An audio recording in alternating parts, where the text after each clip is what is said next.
आज अपना टॉपिक है रिफ्लेक्शन अपवर्तन। तो देखो, जैसे अपन ने पढ़ा था कि परावर्तन जो होता है उसमें क्या होता है, जैसे ये लाइट आई तो अगर यहाँ परावर्तन होता, रिफ्लेक्शन होता तो लाइट क्या हो जाती, अपने पास से बैंड हो जाती और वापस उसी मीडियम में चली जाती जिस मीडियम से वो आई थी। ठीक है, लेकिन यहाँ ऐसा नहीं होगा। ठीक है, यहाँ क्या होगा कि जैसे लाइट आ रही है, ठीक है, तो इसका ओरिजिनल पाथ कौन सा है, ये वाला है।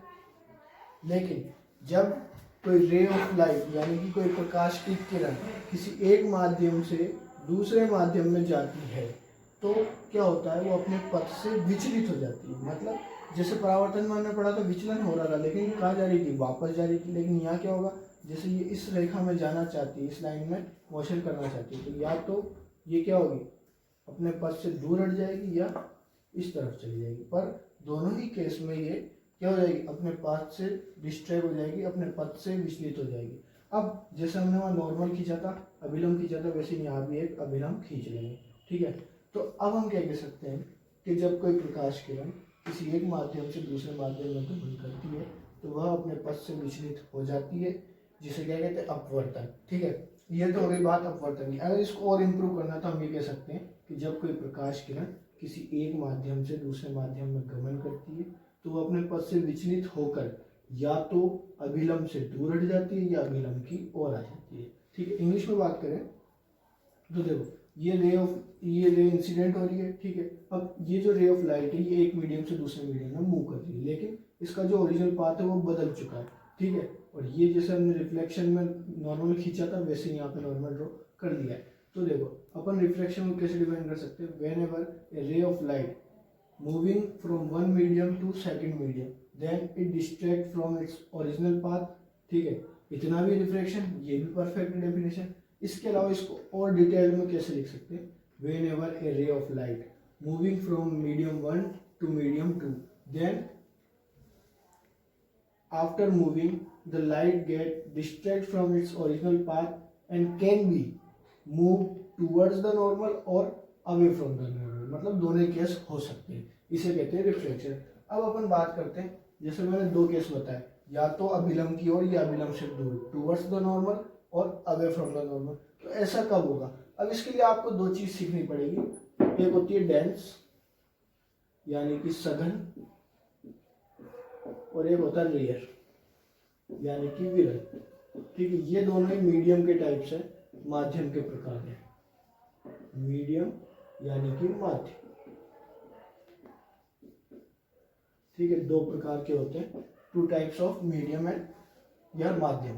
डेंस यानी कि सघन, रेयर यानी कि विरल। अब जैसा नाम है वैसा ही काम है। जैसे रेयर या विरल का मतलब क्या होता है कि खुला हुआ, जैसे ये कोई माध्यम ले लिया हमने। ठीक है, अब माध्यम को आपको पता है, माध्यम किससे बना है, माध्यम के कणों से। ठीक है, कोई भी मीडियम किससे मिलकर बना होता है, मीडियम्स के पार्टिकल्स। अगर ये पार्टिकल दूर दूर है तब तो ये कैसा हो जाएगा, रेयर। और अगर ये पार्टिकल पास पास आ जाए, ठीक है, तो फिर ये मीडियम कैसा हो जाएगा, डेंस यानी कि सघन। तो कुल मिला के बात क्या हुई कि जिस मीडियम के पार्टिकल्स एक दूसरे के क्लोज है वो डेंस हो गया। ठीक है, जिस मीडियम के कण एक दूसरे के निकट निकट है वो सघन हो गया। ठीक है, ऐसे ही जिस मीडियम के पार्टिकल्स दूर दूर है वो रेयर हो गया। मतलब जिस माध्यम के कण एक दूसरे से बहुत दूरी पे है वो कैसा हो गया, विरल हो गया। तो दो टाइप के अपने पास क्या हो गए, मीडियम हो गए। अब आगे देखते हैं। तो देखो, अब अपन बात करते हैं कि पहला केस तो अपने पास है कि जब लाइट मूव करे रेयर से डेंस मीडियम में, विरल से सघन माध्यम में, तो क्या होगा। तो जैसा मैंने यहाँ पे डायग्राम बना लिया है कि ये रे ऑफ लाइट इंसिडेंट होती है, प्रकाश किरण आपतित होती है, और ये इसका ओरिजिनल पाथ है। ठीक है, इसका वास्तविक पथ है। अब इस लाइन के ऊपर तो कैसा माध्यम है, विरल, और नीचे कौन सा है, सघन, या रेयर मीडियम या डेंस मीडियम। तो हमें बात करनी है कि ये कहाँ जाएगी, towards the normal, away from या अवे फ्रॉम द नॉर्मल, अभिलंब की ओर झुकेगी या अभिलंब से दूर जाएगी। तो देखो, इसको इस तरीके से समझो आप कि मान लो एक सड़क है। ठीक है, अब आप गाड़ी चला रहे हो। ठीक है, अब क्या हुआ कि आप गाड़ी चला रहे थे तो सड़क पे क्या हुआ कि पहले ट्रैफिक नहीं था तो आप गाड़ी तेज चलाओगे। ठीक है, अब एकदम से ट्रैफिक आ गया, मतलब माध्यम हो गया सघन, तो आपको गाड़ी क्या करनी पड़ेगी, स्लो करनी पड़ेगी। लेकिन आपको अपनी डेस्टिनेशन पे, मंजिल पे पहुंचना क्या है, सेम टाइम पे पहुंचना है। तो आप क्या करोगे फिर, जब स्पीड कम हो गई आपकी, टाइम आपको उतना ही लगना चाहिए, तो आप शॉर्टकट लोगे। ठीक है, तो शॉर्टकट लेने के लिए पाथ क्या हो जाएगा, छोटा। तो ये कहाँ चली जाएगी, टुवर्ड्स द नॉर्मल, अभिलंब की ओर,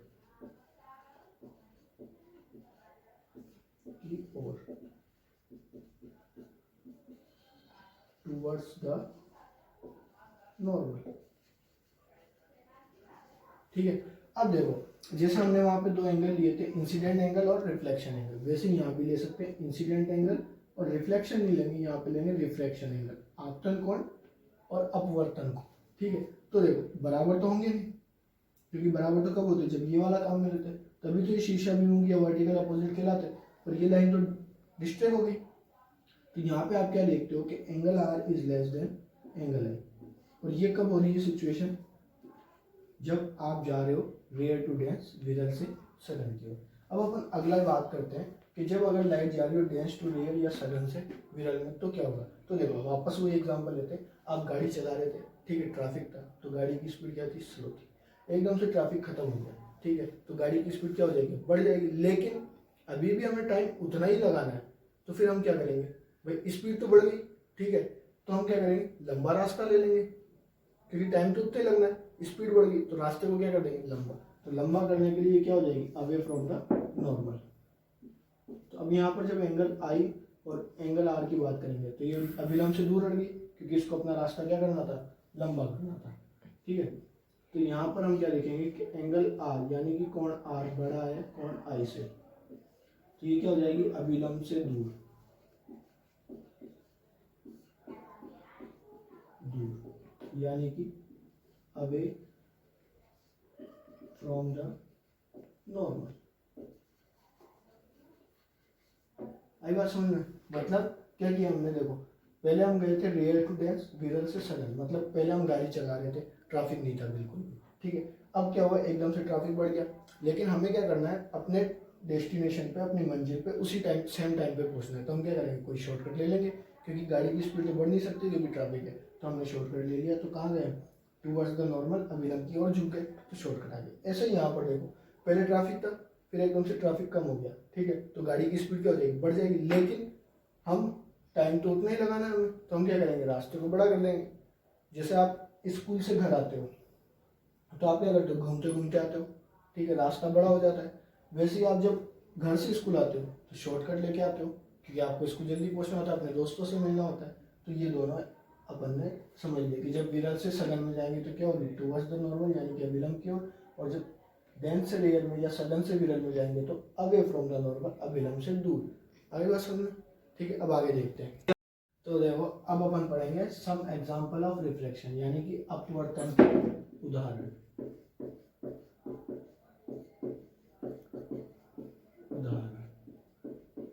तो सबसे पहला जो एग्जांपल हमने लिया है, ट्विंकलिंग ऑफ स्टार, यानी कि तारों का चमकना।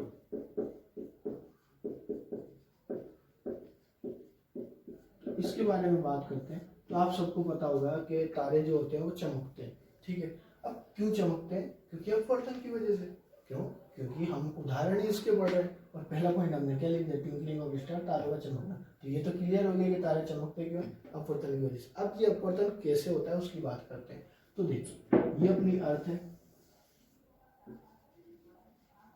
यानी कि पृथ्वी, ठीक है। और आप सबको पता है कि पृथ्वी के चारों ओर क्या होता है, एटमॉस्फेयर, उसका वायुमंडल, ठीक है। तो ये हमने बना दिया एटमॉस्फेयर, और इस एटमॉस्फेयर यानी कि वायुमंडल के अंदर क्या होते हैं, बहुत सारी अलग अलग गैसें होती हैं।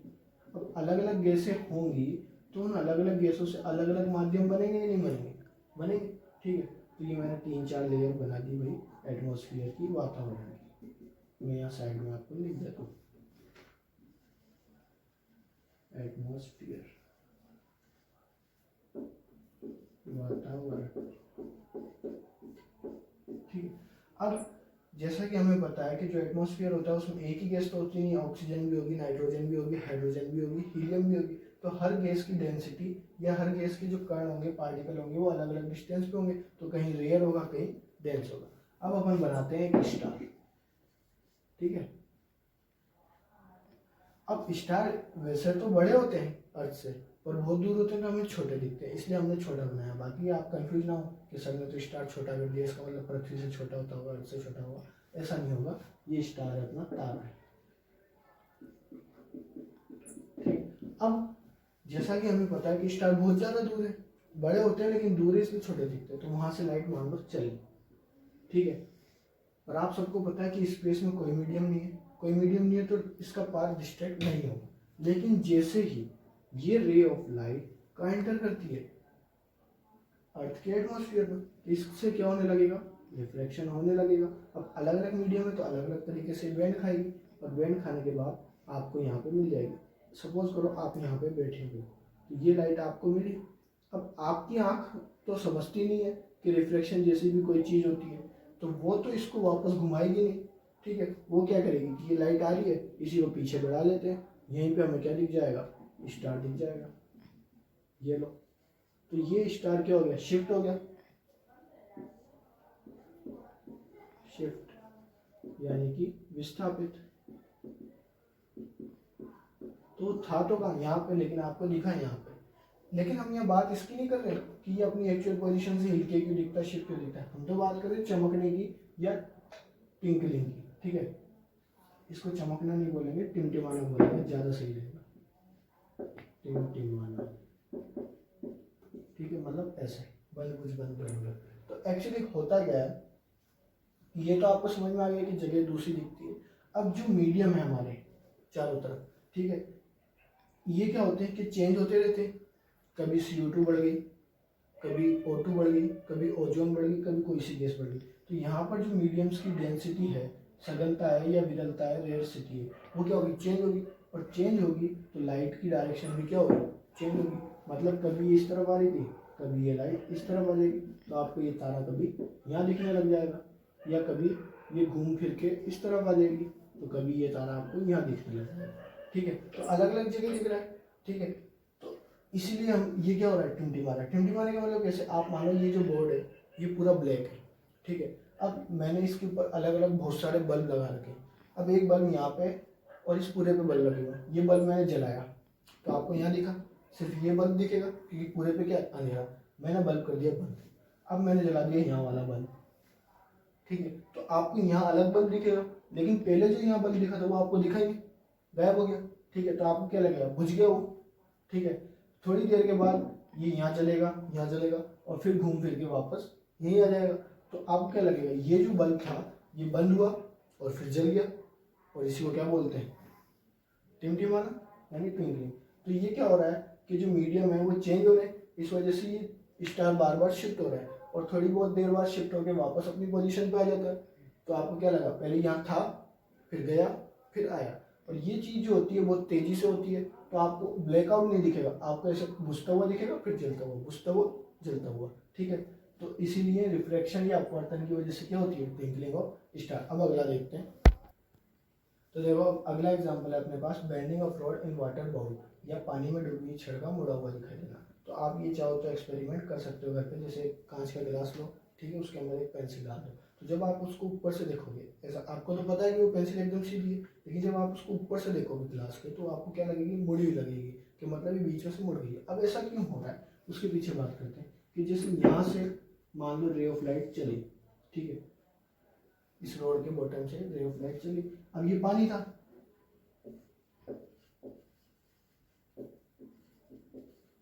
पानी, और ये क्या थी, रोड। अब ये रे ऑफ लाइट आई, तो यहाँ से ये क्या होगी, इसका मीडियम चेंज होगा, ये किस में जाएगी, एयर में, यानी कि वायु में। और इतना तो आप सबको पता है कि जो वाटर होता है वो एयर की रेस्पॉन्स में कैसा होता है, डेंस यानी कि सघन।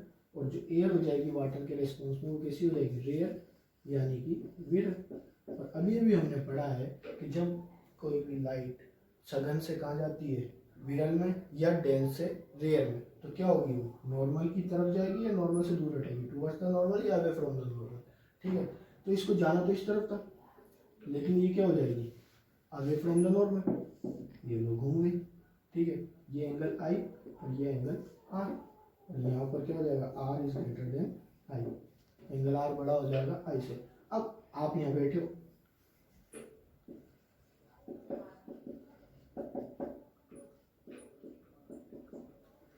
तो वही केस, आपकी आंख को तो नहीं पता, उसने तो फिजिक्स पढ़ी नहीं ना बेचारी ने, ठीक है, उसको थोड़ी पता है कि अपवर्टन या रिफ्लेक्शन हो रहा है। उसको तो क्या लगेगा, ये लाइट आ रही है भाई, यहाँ से कहीं से आ रही होगी, ठीक है। अब यहाँ से कहीं से आ रही होगी तो ये लाइट आई कहाँ से थी, इस रोड के बॉटम एंड से, निचले सिरे से, और वो निचला सिरा आपको कहाँ दिख रहा है, यहाँ पे। तो यहाँ पर अगर निचला सिरा दिखेगा तो ये रोड तो मुड़ी लगेगी ना भाई, कि नहीं लगेगी, ऊपर उठ गई ना, ऐसे सीधी जा रही थी, अगर लाइट यहाँ तक आती तो सीधी लगती, लेकिन ये क्या हो गई, बेंड हो गई, घूम गई। ऐसे रोड थी पर आपको ये कहाँ दिख रही है, यहाँ पे, तो मुड़ गई बीच में से। तो वो एक्चुअली में ऐसा हुआ नहीं है कि पानी ने उस पर दबाव डाल दिया, मोड़ दिया उसको, ऐसा कुछ नहीं हुआ। आप वापस पेंसिल निकाल के देख सकते हो, एकदम सीधी लगेगी वो। सिर्फ ये आपकी आंखों का धोखा है, वो भी किस वजह से, अपवर्तन या रिफ्लेक्शन की वजह से। आई बात समझ में, ठीक है। अब आगे देखते हैं।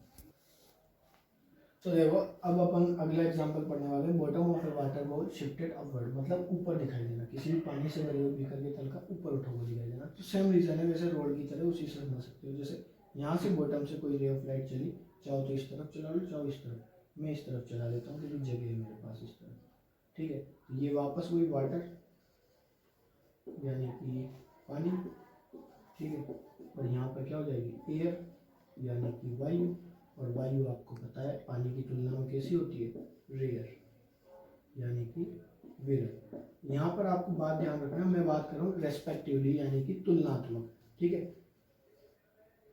तो जब तक आप दो मीडियम नहीं लोगे तब तक आप ये डिसाइड नहीं कर सकते कि कौन रेयर है कौन सघन है। वही वाली बात कि आप जब तक एक बड़ी बिल्डिंग नहीं खड़ी करोगे आपको पता नहीं चलेगा कौन सी छोटी है कौन सी बड़ी है, ठीक है। तो अब देखो वापस वही केस होगा कि नॉर्मल से क्या हो जाएगी, अवे फ्रॉम द नॉर्मल, ये आर ये आई, तो angle r is become greater than angle i, जो कोण आर है वो बड़ा हो जाएगा आई से। अब आपकी आंख वापस बेवकूफ़ है, उसने फिजिक्स पढ़ी नहीं बेचारी ने, ठीक है, किसी ने पढ़ाई नहीं उसको, आपको पढ़ाई है सबने, उसको किसी ने नहीं पढ़ाई। तो क्या होगा, वो तो बेचारी ऐसे करेगी कि यहाँ से आ रहा होगा कहीं से, तो उसको क्या होगा, ये वाला हिस्सा यहाँ दिखेगा,